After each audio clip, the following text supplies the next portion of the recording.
Բարության, ընկերության և միասին հաղթանակելու մասին պատմող «Պուկ-տիպուկ» երաժշտական ինտերակտիվ ներկայացումն արդեն բեմում է։ Գաբրիել Սունդուկյանի անվան ակադեմիական թատրոնում կայացավ «Պուկ-տիպուկ» մանկական ներկայացման առաջնախաղը լի երգերով, արկածներով և գունեղ պահերով։ Ներկայացումը կատարվում է անտառում, եւ մենք անընդհատ ոնց որ անտառում լինենք, եւ բեմական լույսերը եւ մթնոլորտները մեզ տրամադրում են տենց բնության, կենդանիների եւ նաեւ փոքրիկ իհարկե ուսուցողական տարրով անպայման, որ ինձ թվում է մանկական ներկայացումներում անպայման պետք է լինի։ Ներկայացումը պատմում է, թե ինչպես է Չարուկը գողանում Թիթեռնիկ Թիթիի հրաշագործ փայտիկը եւ փորձում իրականացնել բոլոր մանկապարտեզներն ու դպրոցները փակելու չար ծրագիրը, որպիսի երեխաները չստանան կրթություն։ Ամեն ինչ մաքսիմում արած անց, որ երեխեք հայտնվեն հեքիաթում, մենք էլ ամեն ինչ անելու ենք, որ իրանք այդ հեքիաթը զգան, այդ հեքիաթում հայտնվեն։ Ֆանտաստիկ ներկայացում է եղել մանկական ու իհարկե մեծերի համար էլ շատ հավես բայր կա, որ հենց բեմադրած է մեծերի համար։ Մինչ բեմում ներկայանալը Պուկ-տիպուկը փոքրիկ հանդիսատեսին արդեն հայտնի էր յութուբյան հարթակից։ Այժմ սիրված հերոսները, պահպանելով իրենց բնավորությունը, տեղափոխվել են թատրոնի բեմ նոր ձևաչափով, որտեղ հանդիսատեսը դառնում է ներկայացման անմիջական մասնակիցը։ Կարծում եմ, ովքեր որ Պուկ-տիպուկ նախագիծը տեսել են, վստահ եմ, որ շատ լավ ճանաչում են տիպուկին, շատ պոզիտիվ, ուրախ, աշխույժ կերպար է, որը ի տարբերություն մնացած կերպարների ավելի չարաճճի է, բայց միևնույն ժամանակ շատ բարի է։ Ես Հավիկի կերպարն եմ ներկայացման մեջ, իր տեսակով Հավիկը շատ հետաքրքիր է ու ես ուրախ եմ, որ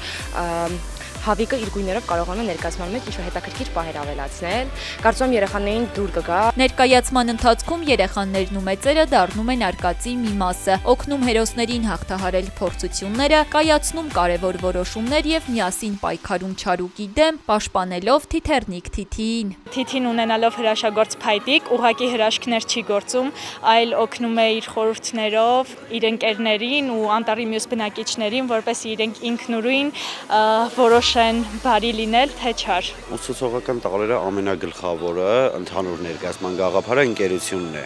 Իսկ որ ցանկացած բանի միջով կարող եք անցնել ընկերներով։ Ես անձամբ ներկայացումը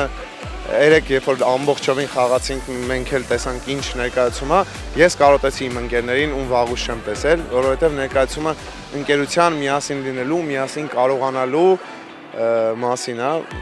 ու տենց չգիտեմ, մի քիչ էլ բարիացա փորձից հետո, հոգնելուց բացի մի քիչ էլ բարիացա։ Պուկ-տիպուկ ներկայացման սցենարի հեղինակն ու պրոդյուսերը Անդրանիկ Իսահակյանն է, ռեժիսորը Հրանուշ Չիչակյանը, երգերի հեղինակը Էլադա Սայադյանը, իսկ երաժշտական ձևավորումը կատարել է Գարիկ Կամյանը։ Համատեղ աշխատանքի արդյունքում ստեղծվել է ներկայացում, որի առաջնախաղից հետո հանդիսատեսը թատրոնի դահլիճից հեռանում է ժպիտով ու վառ տպավորություններով։ Ամեն ինչ շատ լավ է, շատ գեղեցիկ է, շատ ուրախ է։ Շատ ուրախ բան է, թատրոնը մեզ դուր եկավ։ Բավականին հետաքրքիր, գունեղ, պատկերավոր ու նաև ուսուցողական ներկայացում էր, որը կարծում եմ բալիկների համար կարևոր է ու տարիքային սահմանափակում մեծամասամբ չունի, որովհետև սկսած 2-3 տարեկանից բալիկները սիրով կնայեն իմ կարծիքով ներկայացումը, իմ բալիկն էլ 3 տարեկան է ու մեծ սիրով ու շատ մեծ ուշադրությամբ նայեց ամբողջ ընթացքում։ Դեկորացիաները ամեն ինչ էներգետիկան շատ լավն է։ Շատ հուզիչ է, շատ բարի է ներկայացումը, թող բալիկների համար օրինակը լինի։ Ընդհանուր բարիության գաղափարը, որ երեխեքին սովորացնում են, որ ընկերությունը ու բարիությունը անպայման կհաղթի։ Գաբրիել Սունդուկյանի անվան ակադեմիական թատրոնում Պուկ-տիպուկ ներկայացումը բեմում կլինի նաև հուլիսի 26-ին։ Շտապեք ձեռք բերել ձեր տոմսերը տոմսարկղ.am կայքով եւ դարձեք այս հեքիաթային արկածի մի մասնիկը։